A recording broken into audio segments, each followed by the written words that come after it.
जय श्री कृष्णा मित्रों, स्वागत है आप सभी का एक और नई कहानी में। साथियों, प्राचीन काल की बात है। रामगढ़ नामक किसी नगर में एक राजा रहता था। उसके महल में एक बहुत ही सुंदर बाग था। उस बाग में तरह तरह के फूलों के पौधे और अनेक प्रकार के मीठे फलों के पेड़ थे। इसके अलावा उस बाग की सबसे आश्चर्यजनक चीज थी एक सेब का पेड़, जिसमें सोने के सेब लगते थे। उस राजा ने उस पेड़ की देखभाल के लिए खास इंतजाम कर रखा था। जब इसके फल पकते थे तो चौकीदार रात दिन उस पेड़ का पहरा दिया करते थे ताकि कोई सोने का सेब चुरा ना सके। लेकिन एक दिन की बात है, जब बाग के माली ने सोने के पेड़ों को गिना तो उसमें एक सेब गायब थी। माली तुरंत दौड़ा हुआ राजा के पास पहुंचा और राजा को सेब के पेड़ के एक फल कम होने की खबर दी।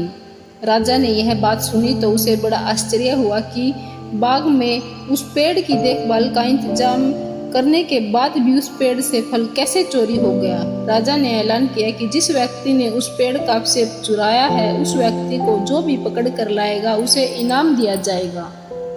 साथियों, उस राजा के 3 बेटे थे। सबसे बड़ा राजकुमार राजा से कहने लगा, पिताजी, आज रात को मैं बाग में पहरा दूंगा और चोर को पकड़ने की कोशिश करूंगा। फिर राजा ने अपने बड़े बेटे यानी राजकुमार को बाग में पहरा देने और चोर को पकड़ने की इजाजत दे दी। वह बड़ा राजकुमार रात में पहरा देने लगा, लेकिन 2 घंटे बाद ही उसे नींद आ गई और वह सो गया। उस राजकुमार ने सुबह उठकर सेबों को गिना तो वह देखकर चकित रह गया कि रात भर में एक सेब और गायब हो गया था। फिर इसके बाद अगली रात को मझले राजकुमार ने पहरा देने का काम संभाला, लेकिन उसे भी नींद आ गई और तीसरे दिन भी सेब की चोरी हो गई। पेड़ से लगातार फल चोरी होने की वजह से वह राजा बड़ा चिंतित था और दरबारी के भी समझ में नहीं आ रहा था कि क्या किया जाए। यह सोचते हुए सब उदास बैठे थे। इतने में सबसे छोटा राजकुमार आया और उसने कहा, आज की रात मैं पहरा दूंगा और चोर को पकड़ लूंगा। मित्रों, राजा सबसे छोटे राजकुमार से खुश नहीं रहता था। वह छोटे राजकुमार को हमेशा मूर्ख समझता था और फिर जब छोटा राजकुमार राजा से कहता है कि आज रात को मैं पहरा दूंगा और चोर को पकड़ कर लाऊंगा, तो राजा उसे डांटते हुए कहता है, तुम क्या समझते हो? क्या तुम्हें इसमें सफलता मिलेगी? बड़े राजकुमार इस काम में असफल हो चुके हैं। तुम अपना काम करो, तुम्हारे बस की बात नहीं है। लेकिन छोटा राजकुमार नहीं माना। उसने राजा से प्रार्थना की और बोला कि उसे एक मौका दिया जाए। अंत में राजा राजी हो गया। फिर सबसे छोटा राजकुमार रात में पहरा देने लगा। उसने तय किया कि वह किसी भी हालत में नहीं सोएगा और चोर को जरूर पकड़ेगा। वहीं जब आधी रात हुई और रात के 12 बजे का समय हुआ तो राजकुमार ने देखा कि एक सुंदर सोने की चिड़िया कहीं से उड़ती हुई आई और सेब के पेड़ पर बैठ गई। फिर उसने देखते ही देखते सोने का एक सेब तोड़कर अपनी चोंच में पकड़ लिया और छोटा राजकुमार जाग रहा था। राजकुमार के दौरान निशाना साधा और तीर चला दिया, लेकिन तीर चिड़िया को नहीं लगा। वह पंख फड़फड़ा कर उड़ गई। राजकुमार का तीर उस चिड़िया के पंख पर लगा और एक सोने का पंख टूटकर जमीन पर आ गिरा। फिर दूसरे दिन सुबह राजकुमार ने राजा को सारी बात बता दी और वह सोने का पंख राजा के सामने रख दिया। पंख इतना सुंदर और इतना कीमती था कि राजा उसे देखता ही रह गया। राजा ने कहा, अगर उस चिड़िया का एक पंख इतना सुंदर है तो चिड़िया कितनी सुंदर होगी। मैं चाहता हूँ कि उस चिड़िया को पकड़ कर लाओ। फिर सबसे पहले बड़ा राजकुमार इस काम के लिए रवाना हुआ और चलते चलते एक जंगल में पहुंचा। उसने एक लोमड़ी को एक पेड़ के नीचे आराम करते देखा। फिर राजकुमार ने शिकार के लिए मौका देखकर तीर अपने धनुष पर चढ़ा दिया। वह तीर छोड़ने ही वाला था कि लोमड़ी ने चिल्लाकर कहा, राजकुमार, मुझे मत मारो। मुझे पता है कि तुम सोने की चिड़िया की खोज में निकले हो। तुम मेरी राय मानो तो तुम्हारा काम जल्दी पूरा हो जाएगा। तुम इसी रास्ते से सीधे चले जाओ। शाम होने पर तुम एक गाँव में पहुंचोगे। वहाँ तुम्हें आमने सामने 2 सराय मिलेंगी। एक सराय खूब सजी हुई दिखाई देगी और दूसरी सराय बहुत ही भद्दी दिखाई देगी। तुम एक काम करना, जो सराय बहुत सजी सजाई और सुंदर सी दिखाई दे, तुम उसके अंदर मत जाना। यदि तुम ऐसा करोगे तो तुम्हारा काम बहुत ही आसानी से हो जाएगा। उस लोमड़ी की बात सुनकर बड़े राजकुमार को हंसी आ गई और उसने चिल्लाकर कहा, भाग जा यहाँ से, मुझे तेरी सलाह की जरूरत नहीं है। और ऐसा कहकर बड़े राजकुमार ने लोमड़ी पर तीर छोड़ दिया। लेकिन लोमड़ी बहुत चालाक थी, वह बचकर भाग गई। बड़ा राजकुमार आगे चला गया। शाम को जब वह एक गांव में पहुंचा तो उसने देखा कि सड़क के किनारे सचमुच 2 सराय थी। उनमें से एक सराय सजी सजाई थी और उसके अंदर से लोगों के नाचने गाने की आवाज आ रही थी। वहीं दूसरी सराय बहुत भद्दी थी और वहां अंधेरा था। राजकुमार ने लोमड़ी की बात पर गौर नहीं किया और सजी सजाई सराय में ठहर गया। थोड़ी देर में वह भूल गया कि वह असल में सोने की चिड़िया की खोज में निकला था, क्योंकि जो भी व्यक्ति उस सजी सजाई सराय के अंदर जाता था वह अपने जिस काम के लिए आता था उस काम को भूल जाता था। इसलिए राजकुमार भी उस चिड़िया के बारे में भूल गया। जब काफी समय बीत गया और बड़ा राजकुमार नहीं लौटा तो मंझला राजकुमार सोने की चिड़िया की खोज में चल पड़ा। वह भी उसी तरह चलते चलते जंगल में पहुंचा तो वहीं लोमड़ी उसे भी मिली और फिर उसी लोमड़ी ने मंझले राजकुमार को भी वही बात बताई जो बड़े राजकुमार को बताई थी। मगर मंझले राजकुमार ने भी उस लोमड़ी की बात पर कोई ध्यान नहीं दिया। जब शाम हो गई उस गांव में पहुंचा तो बड़े राजकुमार की तरह सजी सजाई सराय में ठहर गया और वहां के नाच गाने के रंग में मस्त होकर वह भी अपना काम भूल गया। यहाँ तक कि उसे घर लौटने की भी सुध नहीं रही। अंत में सबसे छोटे राजकुमार ने राजा से कहा कि मैं सोने की चिड़िया की खोज में जाऊंगा। तो राजा को विश्वास नहीं हुआ और वह कहने लगा, जब उससे बड़े दोनों राजकुमार इस काम में सफल नहीं हुए तो तुझे सफलता कैसे मिल सकेगी। लेकिन छोटे राजकुमार ने जिद की और उसकी जिद करने पर राजा ने अपने छोटे राजकुमार को इजाजत दे दी। वह छोटा राजकुमार तैयार होकर सोने की चिड़िया की खोज में निकल गया। वह भी चलते चलते जंगल में पहुंच गया। उसे भी लोमड़ी मिली। राजकुमार ने लोमड़ी की बात को ध्यान से सुना तो लोमड़ी से कहा, ठीक है, तुम जैसा कहती हो मैं वैसा ही करूंगा। राजकुमार लोमड़ी से कहता है, अब तुम जाओ, मैं तुम्हें नहीं मारूंगा। छोटे राजकुमार की बात सुनकर वह लोमड़ी खुश होकर बोली, तुम सबसे अच्छे लड़के मालूम पड़ते हो।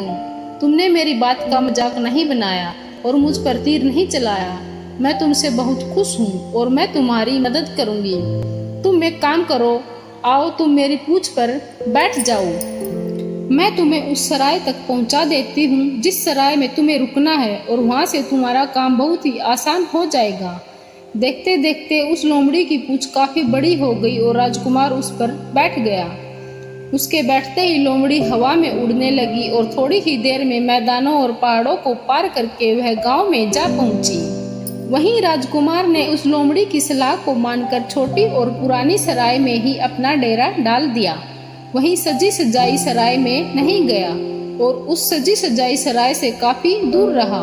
फिर दूसरे दिन सुबह उठकर जब वह आगे बढ़ा तो कुछ दूर चलने पर उसे वह लोमड़ी फिर से रास्ते में मिल गई। लोमड़ी ने उससे कहा, अब मैं तुम्हें बताती हूँ कि आगे तुम्हें क्या करना है। तुम सीधे चलो। आगे चलने पर तुम्हें एक बहुत बड़ा किला मिलेगा जिस पर सिपाही पहरा देते होंगे। तुम सिपाहियों से डरना नहीं और सीधे अंदर चले जाना, क्योंकि उस समय वह सिपाही सो रहे होंगे और तुम बेधड़क होकर किले में घुसते जाना और उनके कमरों को पार करते हुए उस जगह पर पहुंच जाना जहां लड़की के एक मामूली पिंजरे में सोने की चिड़िया बंद होगी। वहां पर पहुंचकर तुम चिड़िया को पिंजरे सहित उठाकर किले से बाहर ले आना। लेकिन एक बात याद रखना, चिड़िया के पिंजरे के पास ही एक बहुत सुंदर सा सोने का पिंजरा भी तुम्हें दिखाई देगा। तुम भूलकर भी उस सोने की चिड़िया को सोने के पिंजरे में मत रखना। यदि तुम उसमें रखने की कोशिश करोगे तो बाद में पछताओगे। और फिर ऐसा कहकर लोमड़ी ने राजकुमार को फिर से अपनी पूंछ पर बिठाया और थोड़ी ही देर में उस किले के पास पहुंचा दिया। अब राजकुमार ने किले के पास जाकर देखा कि सचमुच सभी पहरेदार सो रहे थे और फिर छोटा राजकुमार बिना डरे सीधा महल में घुस गया। थोड़ी ही देर बाद उस कमरे में जा पहुंचा जहां सोने की चिड़िया एक पिंजरे में बैठी हुई थी। उस पिंजरे के पास ही सोने के 3 बड़े सेब रखे हुए थे जो सोने के थे। फिर तो उन तीनों सेबों को देखकर राजकुमार ने फौरन पहचान लिया कि यह तीनों सोने के सेब उसके पिताजी के ही बाग के हैं। सोने की चिड़िया इतनी सुंदर थी कि राजकुमार उस चिड़िया को देखता ही रह गया और वह उस चिड़िया को उठाकर लाने ही वाला था कि उसकी नजर पास ही पड़े एक सुंदर से पिंजरे पर पड़ गई। वह पिंजरा बहुत ही सुंदर था और उसमें तरह तरह के कीमती मोती जड़े हुए थे। और फिर उस सुंदर सोने के पिंजरे को देखकर छोटे राजकुमार के मन में लालच आ गया। उसने सोने की चिड़िया के लिए वही पिंजरा ठीक समझा और राजकुमार लोमड़ी की बात को भूल गया कि उसने सोने के पिंजरे को छूने के लिए मना किया था। मगर राजकुमार लोमड़ी की बात भूल गया और उसने सोने की चिड़िया को लकड़ी के पिंजरे से निकालकर उस सोने के पिंजरे में बंद कर दिया। नए पिंजरे में आते ही वह सोने की चिड़िया जोर जोर से शोर मचाने लगी, मगर राजकुमार पिंजरे को उठाकर कमरे से बाहर ही नहीं निकल पाया, क्योंकि चिड़िया के शोर मचाने की पर उसकी आवाज से सिपाही कमरे में पहुंच गए और उन्होंने राजकुमार को पकड़ लिया। फिर राजकुमार को अपनी भूल का पता चला। उसे याद आया कि लोमड़ी ने उसे क्या कहा था, लेकिन अब क्या हो सकता था। सिपाही उस छोटे राजकुमार को पकड़कर राजा के दरबार में ले गए। पूछने पर राजकुमार ने सारी बात राजा को बता दी। राजकुमार की बात को सुनकर राजा ने कहा, तुम मेरे महल में चोरी करने के लिए घुसे थे, मैं तुमको माफ नहीं कर सकता, तुम्हें फांसी की सजा दी जाएगी, लेकिन मैं तुम्हें एक मौका दे सकता हूँ। अगर तुम मेरे लिए सोने का घोड़ा लाकर दो तो मैं तुम्हें न सिर्फ छोड़ दूंगा बल्कि सोने की चिड़िया भी तुमको दे दूंगा। राजकुमार को अपनी जान बचाने के लिए राजा की शर्त माननी पड़ी और वह सोने के घोड़े की तलाश में निकल पड़ा। उस किले के बाहर जाने पर छोटे राजकुमार ने देखा कि लोमड़ी उसका इंतजार कर रही है। राजकुमार ने लोमड़ी को सारी बातें बताई तो लोमड़ी ने निराश होते हुए कहा, मैं अब तुम्हारी कोई मदद नहीं करूंगी। तुमने मेरे कहने के अनुसार काम नहीं किया। मैंने जिस तरह से कहा था, अगर तुम उस तरह से काम करते तो मुसीबत में नहीं फंसते और सोने की चिड़िया भी तुम्हारे हाथ में होती। राजकुमार बोला, मुझे माफ कर दो, मुझसे गलती हो गई, मेरा काम तुम्हारी सहायता के बिना नहीं होगा।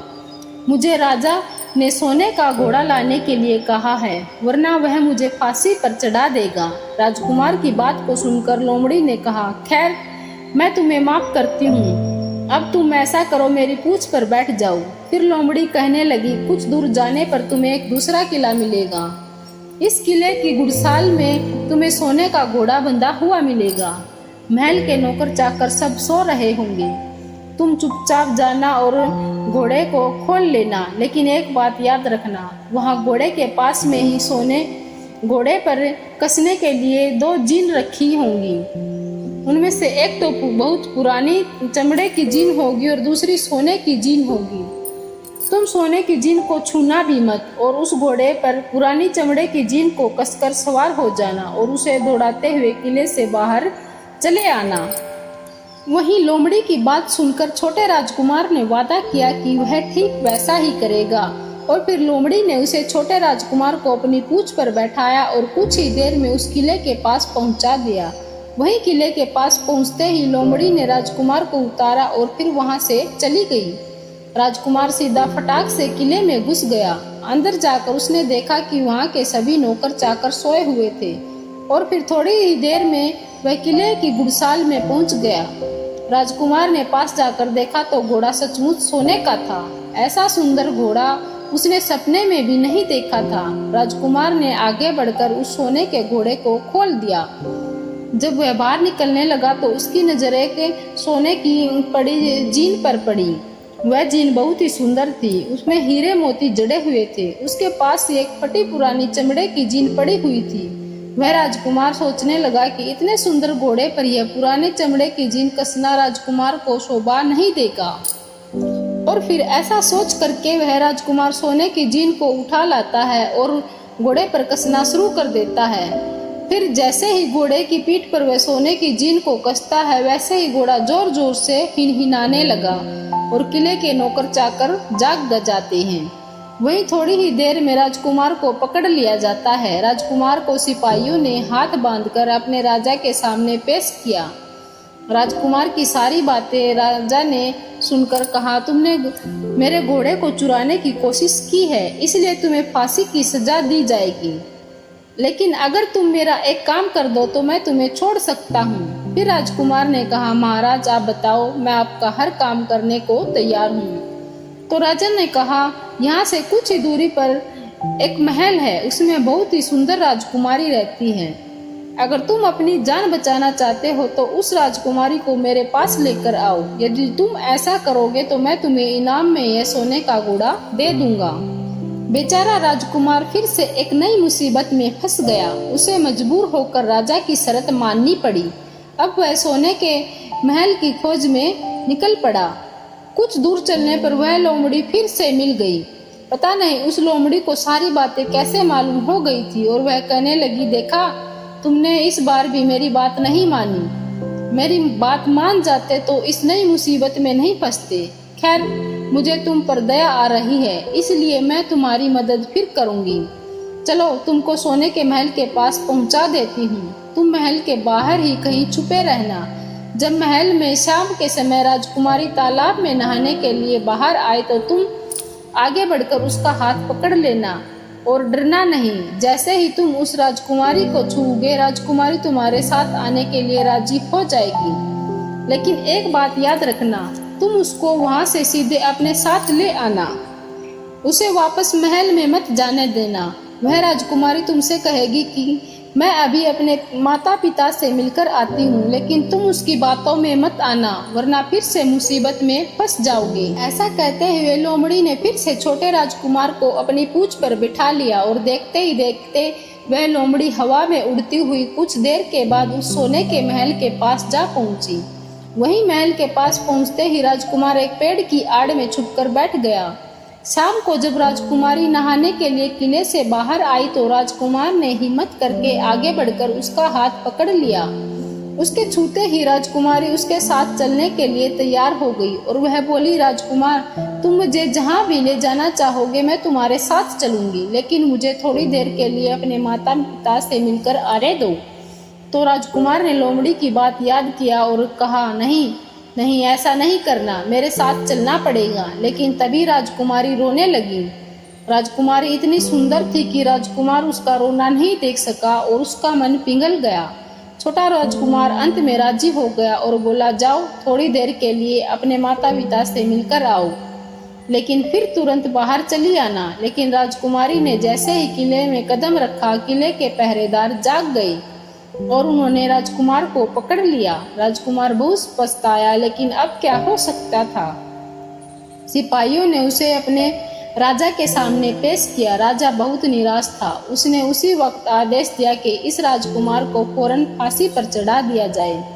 फिर तो फांसी का आदेश सुनते ही राजकुमार रोने लगा, गिड़गिड़ाने लगा। इस पर राजा ने थोड़ी देर सोच विचार किया और कहा, मैं अपना आदेश वापस नहीं ले सकता, लेकिन अगर तुम मेरा एक काम कर दो तो मैं तुम्हारी जान बख्श सकता हूँ। फिर राजकुमार ने कहा, ठीक है, आप जो भी कहोगे मैं आपका काम करूँगा। तो राजा ने कहा, हमारे किले के ठीक सामने एक बहुत बड़ा पहाड़ है। इसके कारण हमारे किले की सुंदरता नष्ट होती है। अगर तुम 8 दिन में इस पहाड़ को खोदकर साफ कर दो तो हम तुम्हें क्षमा कर देंगे और राजकुमारी का विवाह भी तुम्हारे साथ कर देंगे। राजकुमार किले के बाहर आकर पहाड़ को देखने लगा। उसके हाथ में एक छोटी सी कुदाली थी। उसे समझ में नहीं आ रहा था कि इतना बड़ा पहाड़ आखिर वह 8 दिन में कैसे खोद सकेगा। फिर भी राजकुमार अपनी जान बचाने के लिए उस पहाड़ को खोदना शुरू करता है। धीरे धीरे 7 दिन बीत गए। इतने दिन तक लगातार खोदने पर भी वह पहाड़ का एक कोना भी ना खोद सका। राजकुमार अंत में दुखी होकर बैठ गया। उसे अब अपने आप पर बहुत अधिक क्रोध आ रहा था और मन ही मन कह रहा था कि अगर मैंने लोमड़ी की बात मान ली होती तो कितना अच्छा होता। लोमड़ी ने मुझे हर बार सही सलाह दी और मैं हर बार उसका कहना न मानकर नई नई मुसीबत में फंसता गया। राजकुमार इस तरह सर झुकाए बैठा था कि अचानक उसे अपने पैरों के पास उस लोमड़ी की पूंछ हिलती दिखाई दी। फिर उसने नजर उठाकर देखा तो सचमुच वही लोमड़ी खड़ी थी। फिर लोमड़ी ने मुस्कुराते हुए कहा, क्यों, क्या हाल है इस बार? तो तुम्हारी मदद करने को मेरी जरा भी इच्छा नहीं थी, लेकिन मैं 7 दिन से तुमको पहाड़ खोदते हुए देख रही हूँ। मुझे तुम पर दया आ गई और मैं तुम्हारी मदद के लिए चली आई। जाओ, तुम बहुत थक गए हो, सो जाओ, मैं थोड़ी देर में तुम्हारा काम पूरा कर दूंगी। इस बार राजकुमार ने तय किया था कि अब वह लोमड़ी जैसा कहेगी वह वैसा ही करेगा। फिर चुपचाप उठकर के राजकुमार एक तरफ सोने के लिए चला गया। वहीं थोड़ी ही देर में राजकुमार को नींद आ गई और सुबह जब वह सो के उठा तो उसने अपनी आंखों पर विश्वास नहीं हो रहा था। वहां कहीं भी पहाड़ का नामो निशान नहीं था और महल का सुंदर दृश्य दिखाई दे रहा था। फिर तो राजकुमार सीधा राजा के पास पहुंचा। राजा उसके काम से बहुत खुश था। उसने तुरंत ही अपने वादे के अनुसार राजकुमारी के साथ उसका विवाह कर दिया। जब राजकुमार उस सुंदर राजकुमारी के साथ में कुछ दूर चला तो उसे रास्ते में फिर वही लोमड़ी मिली। लोमड़ी कहने लगी, बधाई हो राजकुमार, राजकुमारी के साथ तुम्हें देख करके मुझे बड़ी खुशी हो रही है। लेकिन अब तुम्हें सोने का घड़ा और सोने की चिड़िया भी प्राप्त करनी चाहिए, क्योंकि वे दोनों चीज तुम्हारे ही लायक हैं और तुम उन्हें आसानी से प्राप्त कर सकते हो। तब राजकुमार बोला, लेकिन भला मुझे सोने का घोड़ा और सोने की चिड़िया कैसे मिल सकती हैं? मैं तो इस राजकुमारी को भी उस राजा के लिए लेकर जा रहा हूँ जिसने राजकुमारी के बदले में मेरी जान बख्शी थी। फिर लोमड़ी कहने लगी, नहीं राजकुमार, तुम ऐसा काम कभी मत करना। इस राजकुमारी के साथ में तुम्हारा विवाह हुआ है, अब यह सिर्फ तुम्हारी है। अगर तुम मेरे कहने के अनुसार काम करो तो मैं तुम्हें सोने का घोड़ा और सोने की चिड़िया भी मिल जाएगी। तुम सबसे पहले इस राजकुमारी को लेकर सोने के घोड़े वाले राजा के पास जाओ। राजा जब राजकुमारी को देखेगा तो खुश हो जाएगा और खुश होकर वह तुमको सोने का घोड़ा दे देगा। फिर तुम घोड़े पर सवार हो जाना और सबसे विदा लेना। वहीं राजकुमारी से तुम बाद में विदा लेना। और जैसे ही तुम राजकुमारी के पास पहुंचो तो उसका हाथ पकड़कर घोड़े के ऊपर खींच लेना और घोड़े को दौड़ा देना, क्योंकि सोने का घोड़ा इतना तेज दौड़ता है कि दुनिया का तेज से तेज घोड़ा भी उसकी बराबरी नहीं कर सकता है। जाओ, तुम पहले इतना काम पूरा करो, इसके बाद आगे क्या करना है बाद का काम मैं तुम्हें बाद में बताऊंगी। जब तुम घोड़ा और राजकुमारी को लेकर आओगे तो मैं तुम्हें रास्ते में फिर से मिलूंगी। राजकुमार ने ठीक वैसा ही किया जैसा लोमड़ी ने उससे कहा था। जब सोने के घोड़े वाले राजा ने खुश होकर उसे इनाम में सोने का घोड़ा दिया तो राजकुमार उस पर सवार हो गया और सबसे विदा लेने लगा। अंत में वह राजकुमार राजकुमारी को उठाकर घोड़े पर बैठाकर घोड़े को तेजी से दौड़ाता हुआ किले से बहुत दूर निकल गया। वहीं रास्ते में एक पेड़ के नीचे लोमड़ी उसका इंतजार कर रही थी और उसे देखकर लोमड़ी बोली, शाबाश, अब तुम सोने की चिड़िया भी प्राप्त कर लो।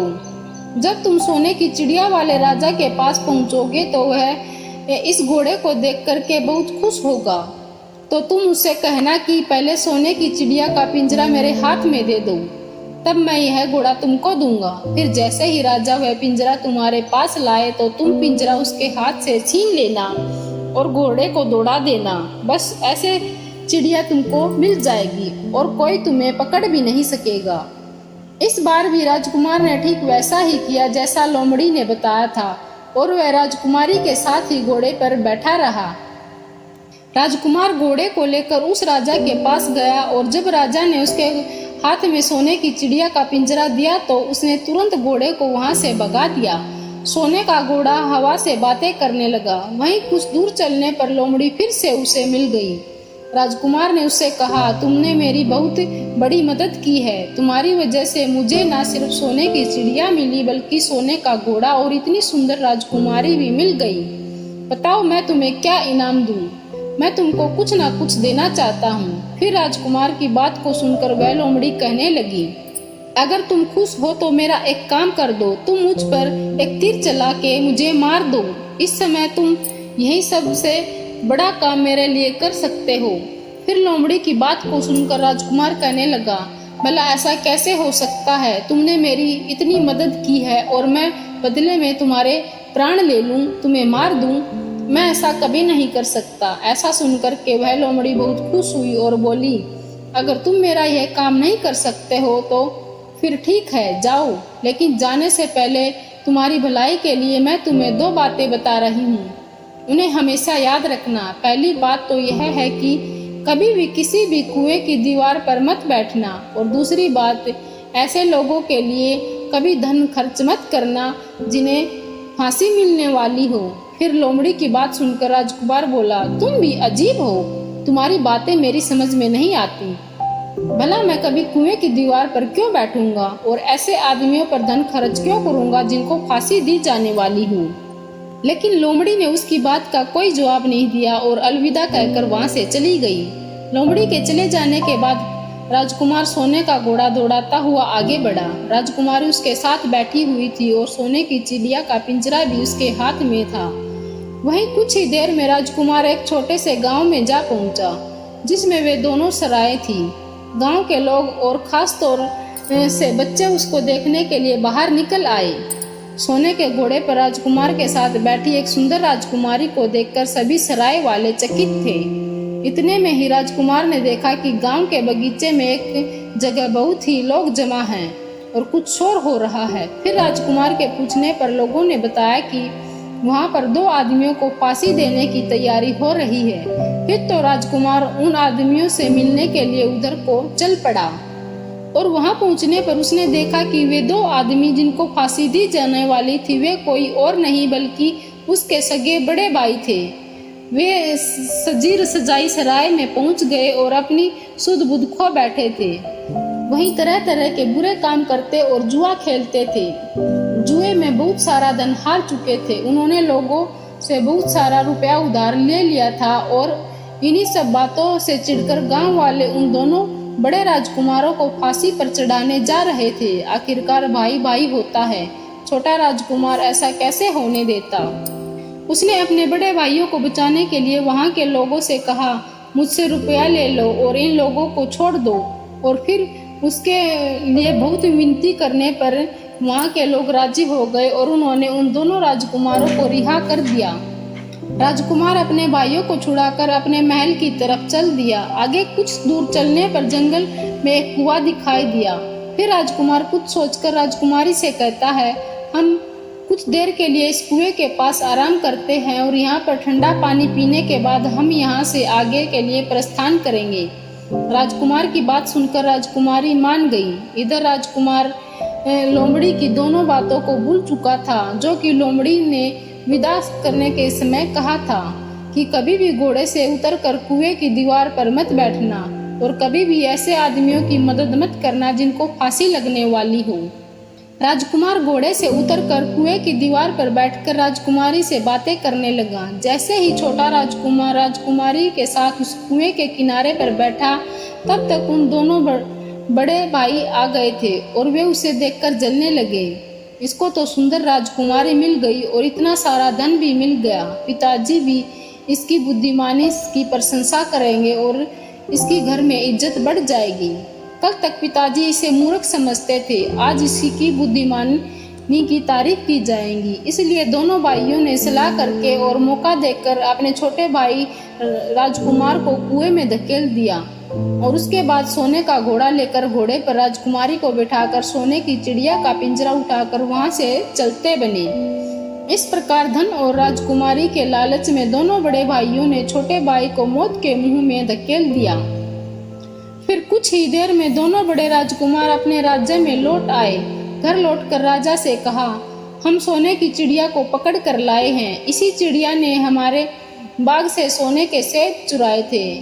हम यह सोने का घोड़ा और यह राजकुमारी लाए हैं। यह सब देखकर राजा बहुत खुश हुआ और सारे राज्य के लोग वहां पर खुशियां मनाने लगे। वही राजकुमारी खुश नहीं थी, वह रो रही थी। उसने खाना पीना भी छोड़ दिया था। वहीं घोड़े ने भी खाना खाना बंद कर दिया था और चिड़िया ने भी दाना पानी बंद कर दिया था। राजा ने बहुत कोशिश की लेकिन ना तो राजकुमारी खुश हुई और ना सोने का घोड़ा और ना ही सोने की चिड़िया ने दाना खाना शुरू किया। इधर वह छोटा राजकुमार कुएं में गिर गया था लेकिन वह मरा नहीं था। कुआं बहुत गहरा था लेकिन उसमें पानी बहुत कम था और उस लोमड़ी की बात याद आई तो वह पछताने लगा और सोचने लगा, अगर मैंने लोमड़ी का कहा मान लिया होता तो और शायद घोड़े से उतरकर इस कुएं के पास दीवार पर नहीं बैठता और अपने दोनों लालची भाइयों की मदद ना की होती तो शायद आज मैं इस कुएं में ना पड़ा होता। ऐसे उस राजकुमार ने लोमड़ी को पुनः याद किया। लोमड़ी कुएं के पास आ पहुंची और बोली, देखा राजकुमार, मैंने पहले ही तुम्हें समझाया था कि किसी कुएं की दीवार पर मत बैठना और ऐसे आदमियों की मदद मत करना जिन्हें फांसी दी जाने वाली हो, लेकिन तुम नहीं माने। खैर चलो, अब आखिरी बार मैं फिर से तुम्हारी मदद कर देती हूँ। तुम मेरी पूंछ पकड़ करके कुएं से बाहर निकल आओ। और ऐसा करके लोमड़ी ने अपनी पूंछ कुएं में लटका दी। देखते ही देखते पूंछ इतनी लंबी हो गई कि कुएं में फंदे में पड़े राजकुमार के पास तक जा पहुंची। वही राजकुमार पूंछ को पकड़ के कुएं से बाहर निकल आया और फिर लोमड़ी ने उससे कहा, अब तुम अपने घर जाओ, लेकिन जरा होशियार रहना, तुम्हारे भाई तुम्हारी जान के दुश्मन हैं। वे लोग निश्चित ही तुम्हें मार देंगे। इसके बाद राजकुमार घर की ओर चल पड़ा।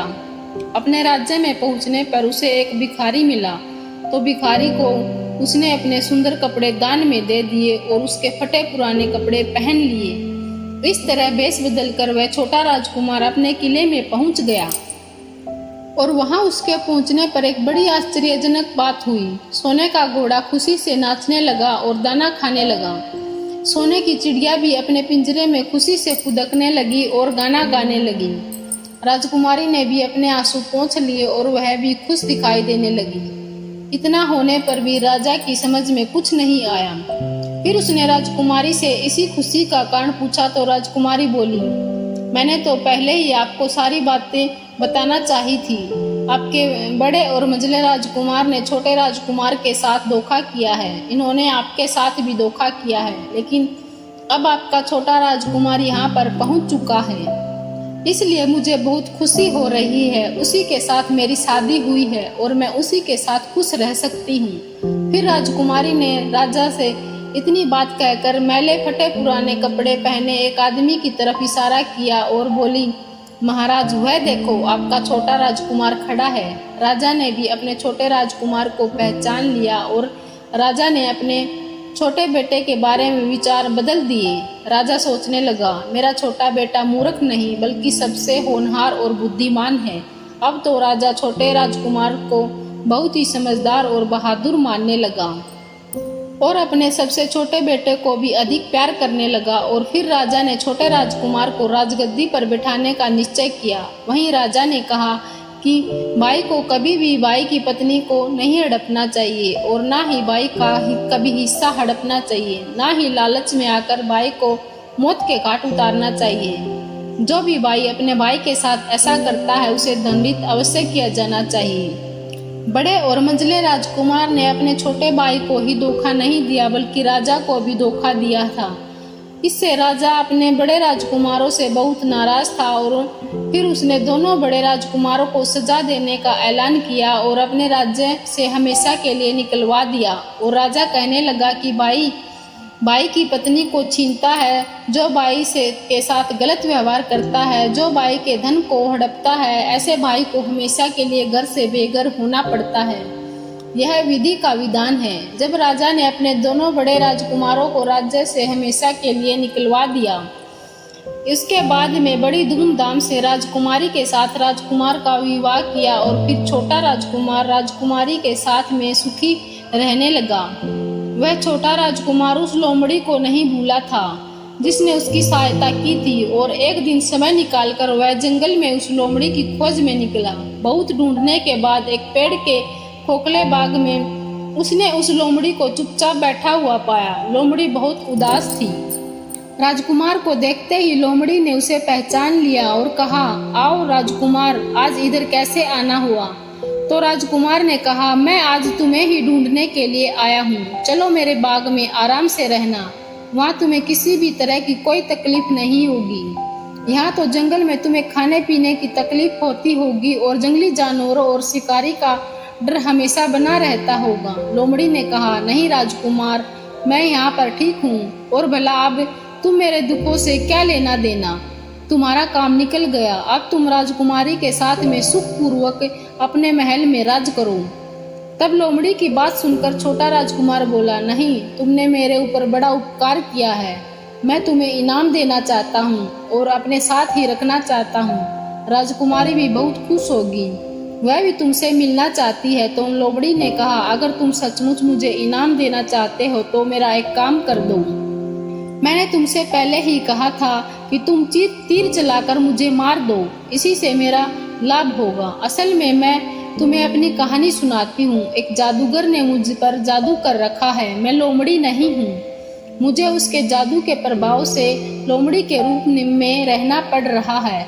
मैं तो इस देश का राजकुमार हूँ जहाँ की राजकुमारी से तुम्हारा विवाह हुआ है। असल में वह राजकुमारी मेरी छोटी बहन है जिसके साथ में तुम्हारी शादी हुई है।